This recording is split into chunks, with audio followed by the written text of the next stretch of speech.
Here we are again. Welcome to Hired the Podcast. I'm Travis Miller as always, and with me today is Craig Salvalaggio. Craig is the president of Applied Manufacturing Technologies.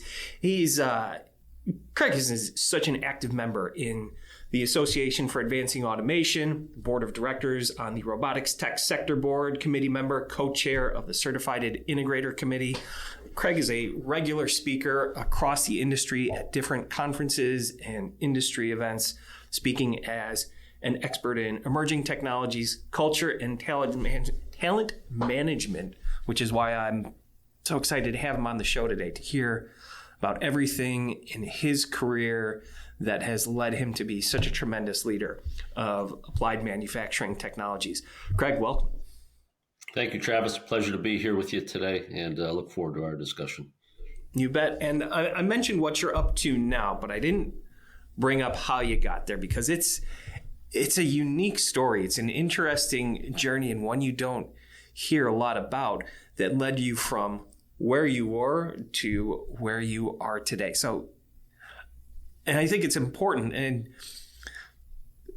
listening to interviews where somebody immediately comes in and lists off their resume usually isn't very interesting.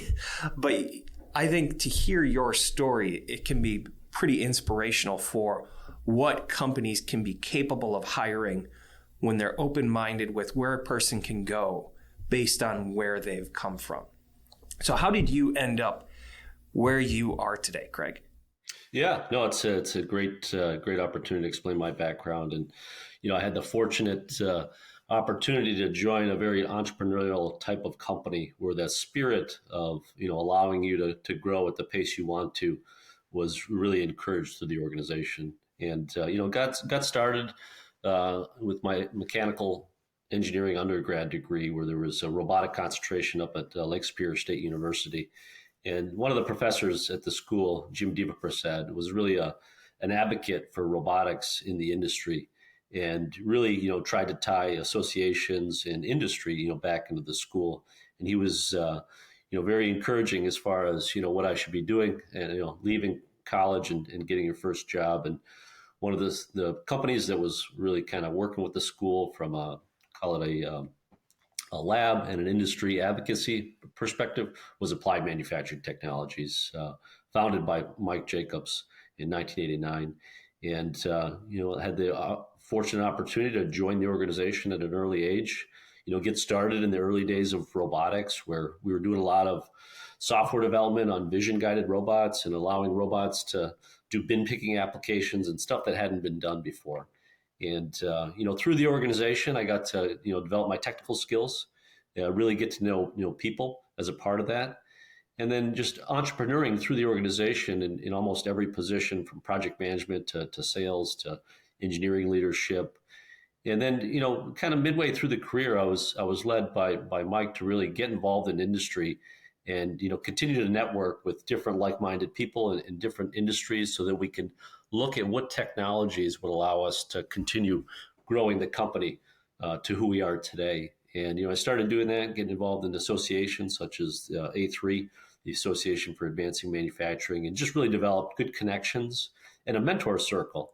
And that circle was really, what led me to where I'm at today, which is, the ability to lead people, the ability to influence, the ability to provide a culture where people can do the same thing that I did, which is, grow technically, but also, grow with the company as it matures. And the one thing that I think most people don't know is the ability to self-invest. As a company, we invest a lot in technical training for people, but that opportunity to read and listen to material on leadership and business is really something that you can do internally, and it has to be a self-driven mission. And part of the vast amount of books and tech, leadership abilities that I've developed have been through not just coursework and college education or higher level education. It's been through reading and applying the material. And I have a few great directors right now that work in our organization that consume the content just as quickly as I did, and they're trying to figure out how to apply it. So it's really a privilege to be here and to be able to lead Applied Manufacturing Technologies. I think that's something that always stems from the top down. When you were coming up, did your mentors and leaders, were they investing in themselves as well and continuing to read these professional development books and taking additional coursework outside of the normal scope of business?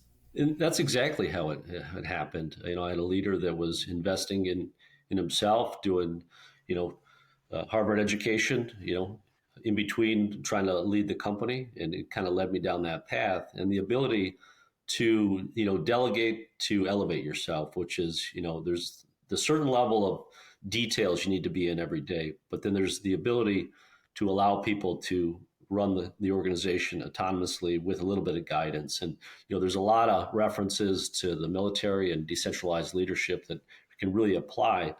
But, throughout my career, I had that opportunity where I was given a set of boundaries to stay within those boundaries, but then given the authority to trust people and hold them accountable to be able to multiply your own efforts to be able to accomplish some of the growth tasks that we've been fortunate to have. Well, I think that's an important point. The great leaders, they don't necessarily dictate the path that someone is on. They just give them some good guardrails. Exactly. And that's the guidance I was given early on, and that's the guidance that I give my team directly and other industry leaders that we mentor as well. Yeah, and I see it in our organization too. I mean, Gary, the CEO of Miller Resource Group, he's been reading books and listening to tapes for his entire life, and to share that around and to take the investment in yourself and put it out there into your world and into others. I think that's where the internal growth can come from, more than in an organization where the leadership isn't investing in themselves. What are some of the books or authors or programs that have been big influences for you and your team, Craig? Yeah, some of the stuff we practice on a daily basis, which is more tactical, is the work by Vern Harnish. He does a lot of work in the original book called The Rockefeller Habits, would talk about discipline in your meeting structures, such as, morning stand up, with certain level of teams, 10 minutes so that you can prevent train wrecks throughout the day, cascade communication. And then you can cascade those through technical teams and then up to the executive team. And then holding this cadence of a weekly tactical or weekly operations level meeting, but holding yourself accountable to actually doing it every week, regardless of how busy you can get. It's very easy to cancel meetings with the given structure of any organization. And then you flow that into a quarterly and an annual planning. And the structure we have, which is a one-page translator, which explains the entire business from a 5-year to a 1-year initiatives perspective down to the quarterly rocks, including your mission and your core values, really helps us articulate the organization, but it can help any organization put some of that structure in place. And so those principles have really been applied very well. And then from a team and a culture perspective, Pat Lencioni's got a lot of great work out there. Most people know his book, 5 Dysfunctions of a Team, and you can put that into practice. But the one thing particular that comes out of that is when you're holding each other accountable, the accountability is tough without trust in the room and the ability to speak freely. We're all in business. We're all there to succeed. But at the end of the day, we still need to hold each other accountable. And his work on trust, really solidifies that from a team perspective. And then his work with Ideal Team Player, which talks about hiring practices and culture, is really about what are you looking for in a candidate that would allow them to succeed within your organization and within your industry. And the ability to look at the humility part of it, which means you're still willing to learn, even though you may be well educated. The smart part of it, which means you have the ability to capture the skills that may be needed. And, you got to be hungry at the end of the day, too. Hungry so you and got to have smart. that drive. Yeah, and if you don't have all 3 of those, it's tough to really be able to come into a new company or new industry and put that work together. But, those are the 2 pieces of educational material. Now, there's a lot out there.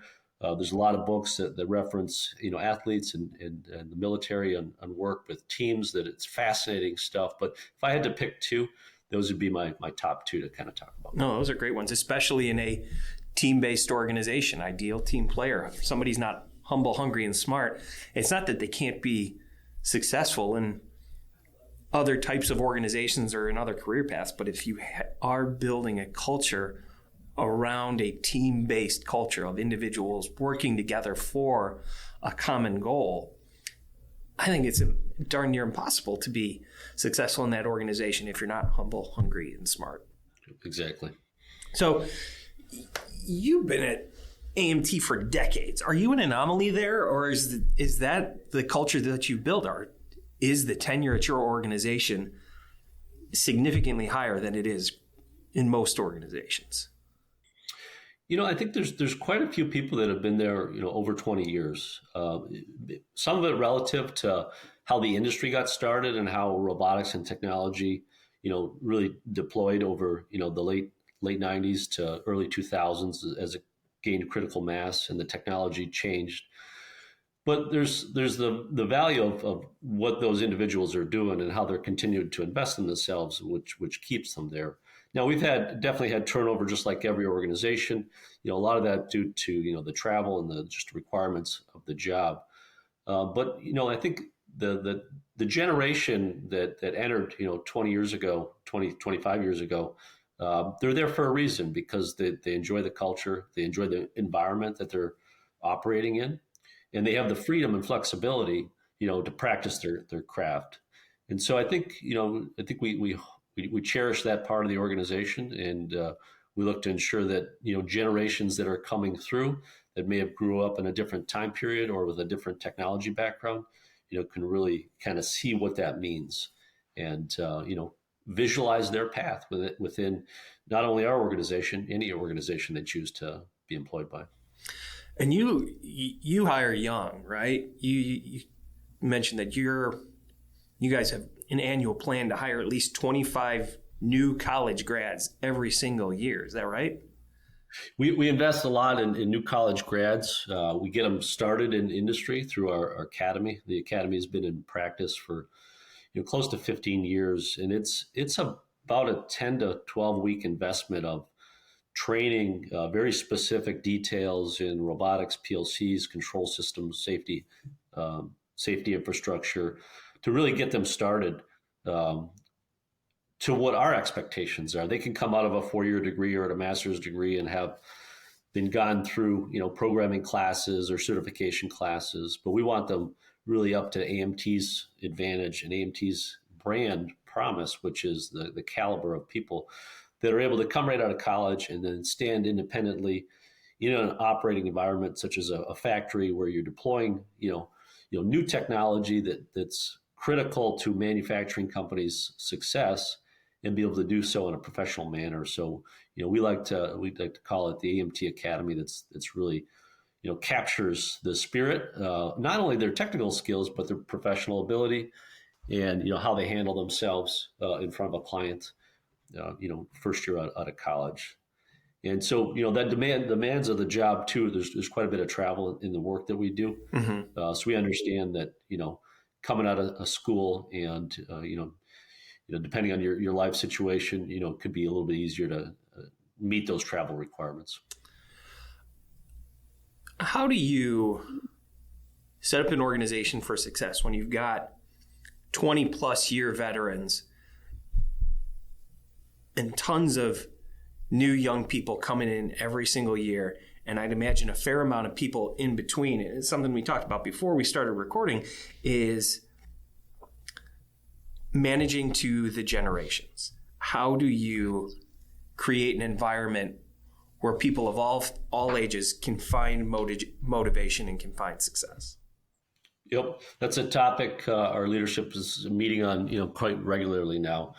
There's a large gap. You have your senior folks that have been around in industry that are more set in their ways, and then you have new folks coming in, which may have a different background or a different perspective on what an employer offers. Maybe a little bit more balance, a little bit more giving back to the industry, and so everybody values something different, and we have to take that into perspective and ensure that the senior folks are paired up with some of the, call it, early career professionals, so that they can develop some of those skills But at the end of the day, it comes down to work ethic and the ability to just, invest in yourself, accomplish the task, and, enjoy what you're doing too. I found, as you look at different generations, they're looking for a little bit more of an employer. They're looking to enjoy what they're doing, not just collect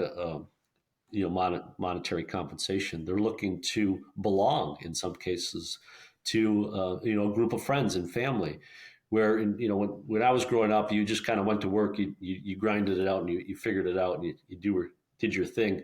Now there's a little bit more of belonging, and are you part of the culture that is even a friend circle? So it's a topic we're talking about every day. Some of it's generational, some of it's just your style and your personal values, and it's a mix and everywhere in between. Now I do. I reference a lot of speakers in the past as far as embracing, any new generational values that are entered into an organization versus trying to resist them and, operate the company like we did maybe 30 years ago. Mm-hmm. So, not only I've noticed, do they want to enjoy what they're doing, but they want to be proud of it.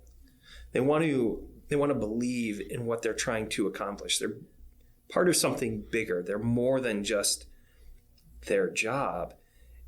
And I think if companies can do that, if they can create an environment where the people enjoy what they do and they're proud of what they're doing and who they're doing it for, then that's a recipe for finding the best and brightest and keeping them for a long time. Is that something that you've noticed, and how is AMT setting themselves up to be able to convey that to new people entering the workforce or people that are younger in their career? Yep. Well, that's a great one.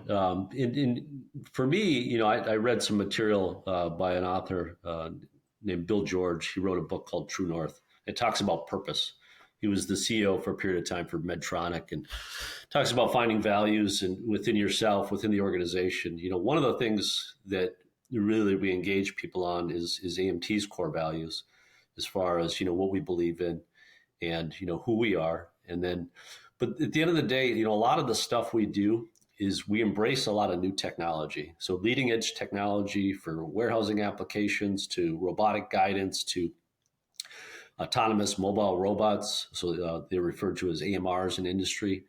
And you can see, within the engineers, when they're passionate about getting something to work, or their creation, invention coming to life, or their program starting to function, and you can see the reward on their faces, on their expressions, as they take their families in to see the robotic systems that we do, and their kids.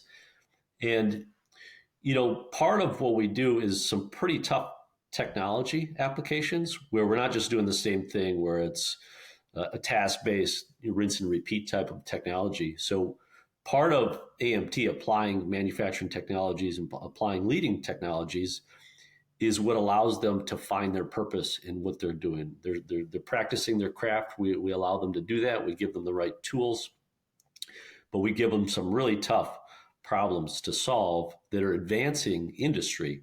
Some of the stuff is really helping manufacturers be more competitive. It's helping them, reshore applications and facilities.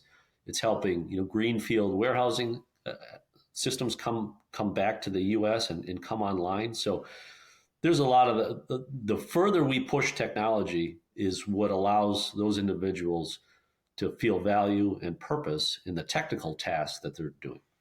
Are you doing anything to prepare for the what some people are calling the hiring crisis that's coming, because so many people and so much institutional knowledge is going to be leaving the workforce over the next 10 years? There's just not going to be enough people to replace them. Are you doing anything, being so involved in the industry in so many different committees and boards, maybe not just AMT, but the industry as a whole? What do you see it doing to encourage the next generation and the generation behind that, kids that are 5, 10, 15 years old now? How are we encouraging them to look at manufacturing and technology as a great career option, something that that's sexy, that they can get excited about starting a career in. Yep. No, that's good. And it's a real opportunity for the industry to help solve that. The challenge of getting people to show up in factories is still real.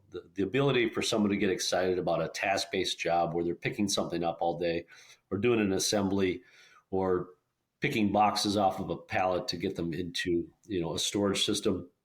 These tasks, they're not a desired opportunity as they were maybe 5-10 years ago.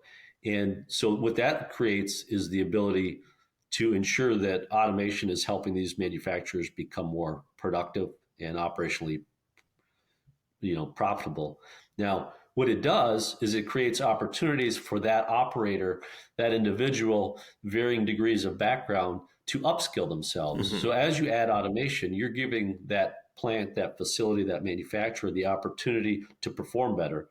As you're doing that, if you do it correctly and you approach your journey with automation, that it embraces how you can be more productive. You could allow that operator, that engineer, that individual to learn the robots, to learn the camera systems, to develop software and develop some of those skills. So from the perspective of automation, it provides a great opportunity for individuals to embrace that. As you go down into the schools, there's a lot more educational tools down at the high school and even lower levels as far as getting people excited about technology. First Robotics is a great example of that, and just how industry works with education to be able to provide those opportunities.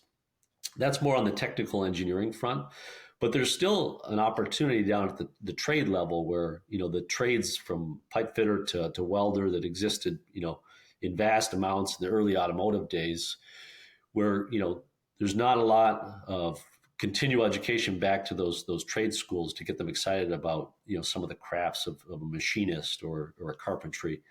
And I think industry has really an opportunity, and we do that with A3, which is getting down to these trade schools, getting down to give you an example like Ram Tech down in Ohio, the investment that they're making in machinists and different technologies, and the work that they've done down there is fantastic.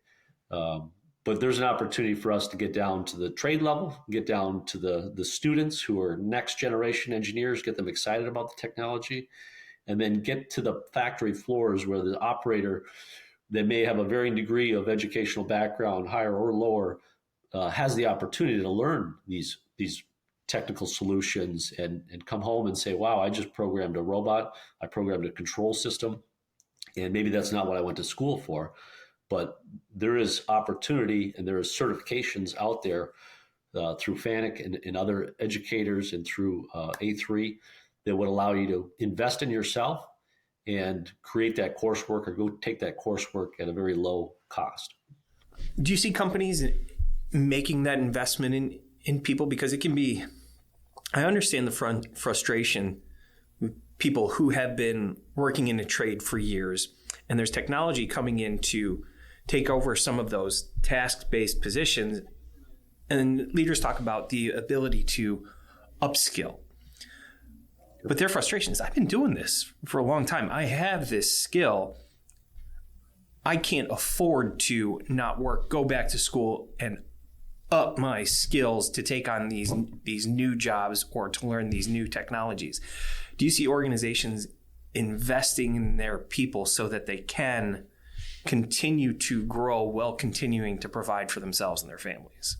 You'd be surprised how much opportunity through state and local funding there is through grants for educational reimbursement for those types of certifications. There's a number of 1-2-year certifications locally here in Michigan. There's many in Ohio that are certified programming and technology courses, and we could list a whole name if people want the list of resources after the podcast. But if you search, there is opportunity to find some existing dollars, both from your employer or from local and state funding and grants. I go back to it's the investment in yourself part of it. If you want it, you can find it, and if you can invest the time, There's trade schools, there's after hours learning, there's a lot of opportunity for you to figure that out, but you got to have that hunger. And if you got that hunger and you want to do it, I'd be happy to point anybody in the right direction to get that educational background. We'll put some links down in the comments here when we post this. Back to the trade organization, I wonder if the industrial education complex is shooting themselves in the foot over this by continuing to try and make more and more money. You look at an 18-year-old kid and they're like, well, I can pay $30, $40, $50, $60,000 a year to go get a degree in finance, accounting, liberal arts, something like that, and have a shot at finding a $50,000, $60,000 job out of college.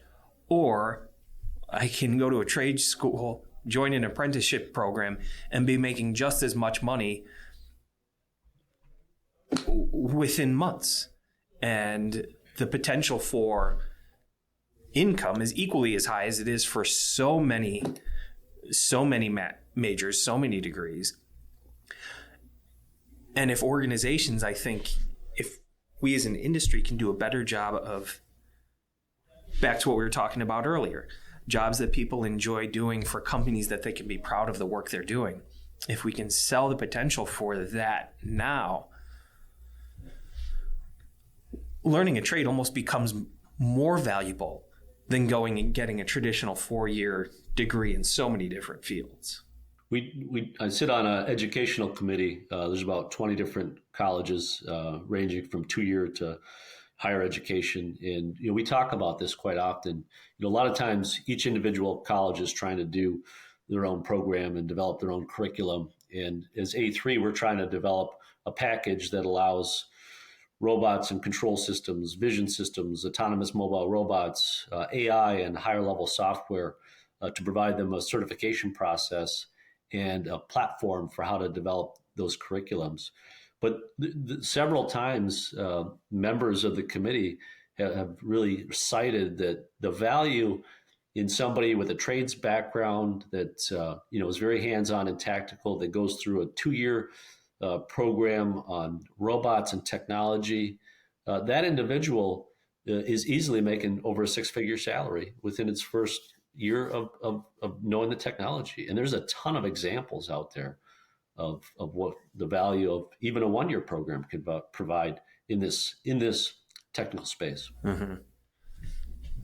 So what do you recommend to people searching for positions to find organizations like AMT that they can be proud of the work they're doing? They can get excited about the technology. They can be excited about the work they're going to be doing, who they're doing it for, and why they're doing it. What can people do to seek out companies like that and making sure that they're ending up at organizations that they can be excited about and proud of?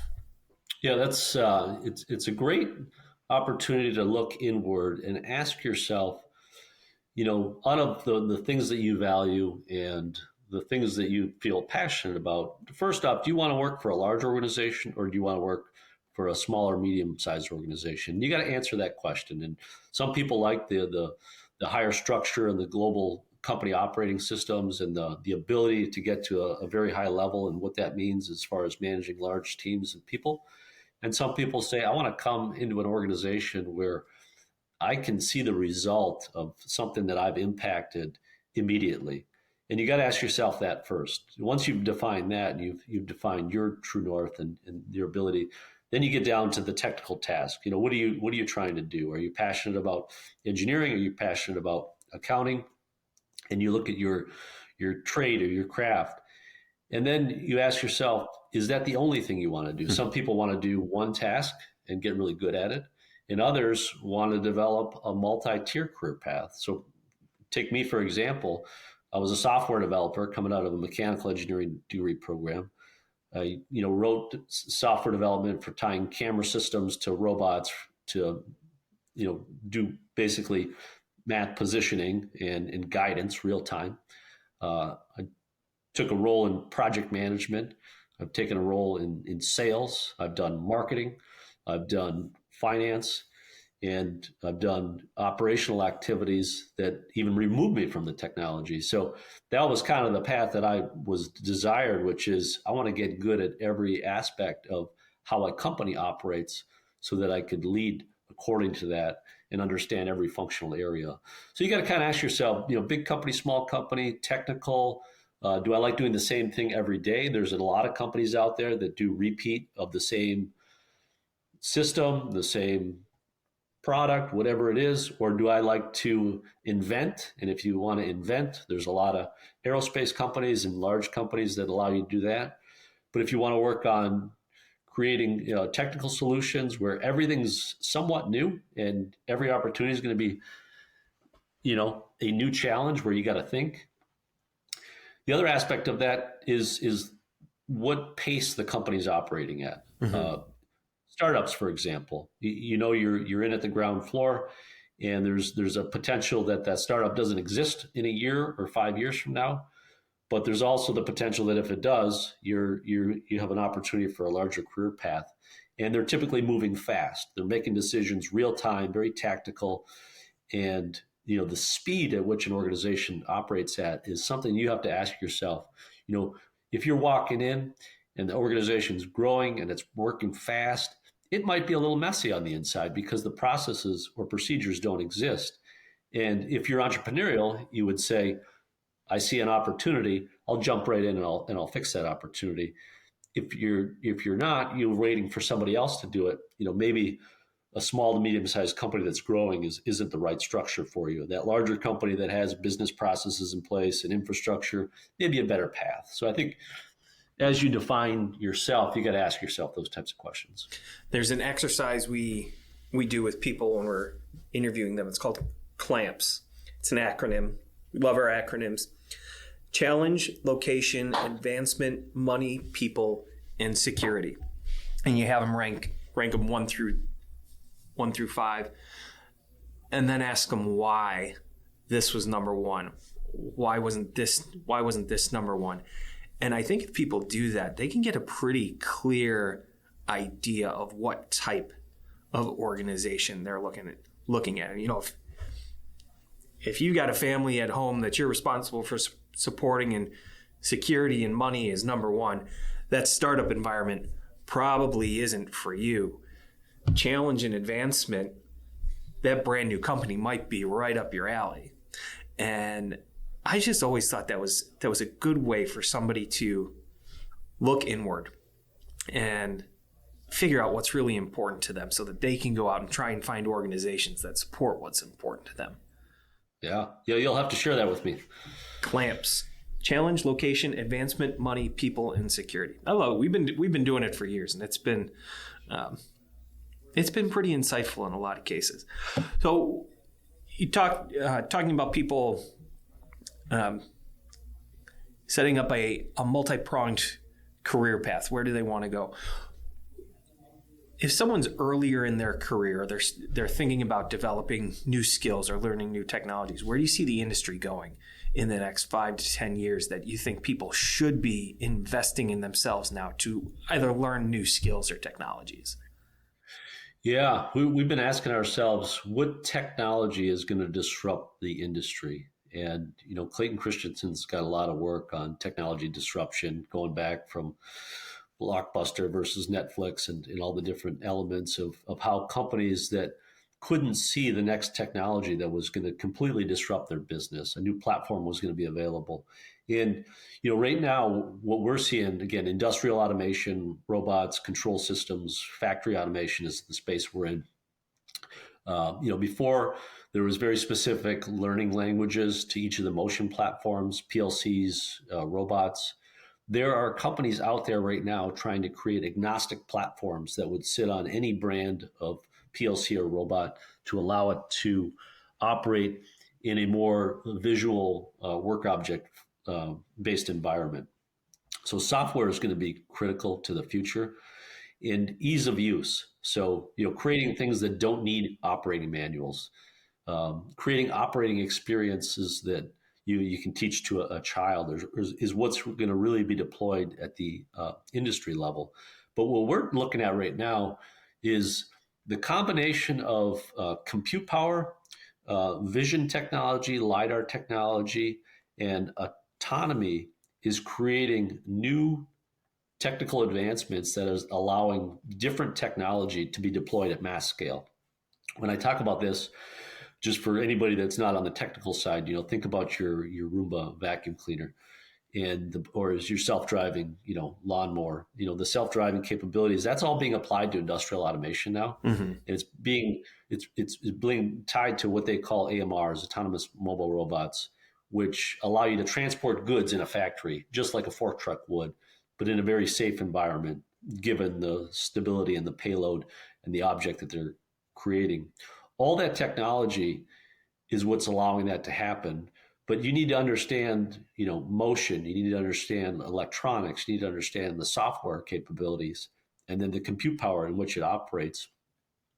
And so that technology, so being able to overlay higher level software languages is going to be critical. And then, we're looking at AI and how that disrupts current applications and how that could even allow us to write standard libraries of code using, call it self-managed libraries that were developed using AI capabilities. Mm-hmm. We're even doing that right now on some vision applications for warehousing, where you have thousands of SKUs and you don't see the product before it enters the technical system or the storage system. And, AI with vision technology, which is the biggest use case for AI, being able to apply it to images and learning models, is allowing and unlocking a tremendous amount of applications. So developing those skills, understanding what that is, understanding how to write software at a high level is what's going to disrupt, at least our industrial space. How is AI and vision one of the biggest areas for growth that you see coming? Explain that to me as somebody you've forgotten more about these technologies in the last week than I already know. Yep. Yeah, so there's a lot of use cases around generative AI. It's in every Harvard Business School article. It's allowing students to write papers, at a lower level.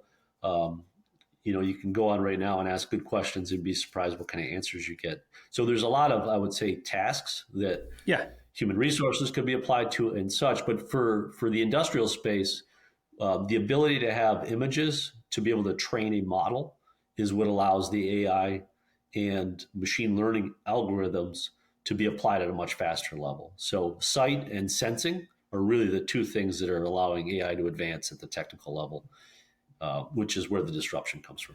Got it. So it's back to your Roomba. It's going to teach it that to not run over the corner of my rug and suck it up, or if my dog happens to crap on the floor, it's not going to run over it and drag it all over the place.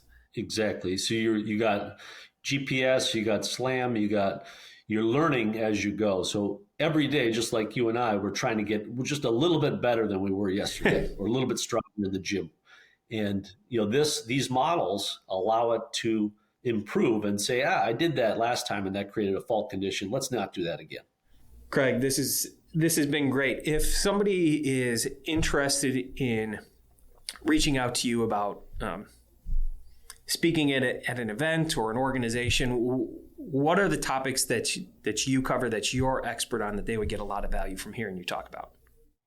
Yeah, I think, speak at a number of events, some of them more on leadership and culture and just, operational environments of an organization. So that's one area. Technically, I speak on behalf of the organization for industry consensus standards related around safety and risk assessments. And then, a lot of our topics are about applications. And if you're going to let's say you're a manufacturer and you want to get started on automation and you want to understand the journey and how to get there and the right steps to selecting partners and understanding the technologies, that's a topic that I speak on regularly, as far as how to get there, regardless of who you choose or what manufacturers you're looking at, just the guidance and roadmap. And then overall, program coordination and understanding, the success of how to drive, new technology into your company. Great topics, including some technical ones on warehousing, logistics, palletizing, depalletizing, and warehousing. So all fun stuff that I'd be happy to share more. And if someone wants to get a hold of you, what's the best way for them to find you? Yeah, we'll put my credentials at the end of the screen here, but C. Salvalaggio at Applied Manufacturing Technologies, and or just log on our website and submit a request to say hello, and I'll get that information. Craig Salvalaggio, President of Applied Manufacturing Technologies. This has been a pleasure, sir. Really appreciate it. Big thank you to Noah Cuff, our producer. This has been Hire the Podcast. Talk to y'all soon.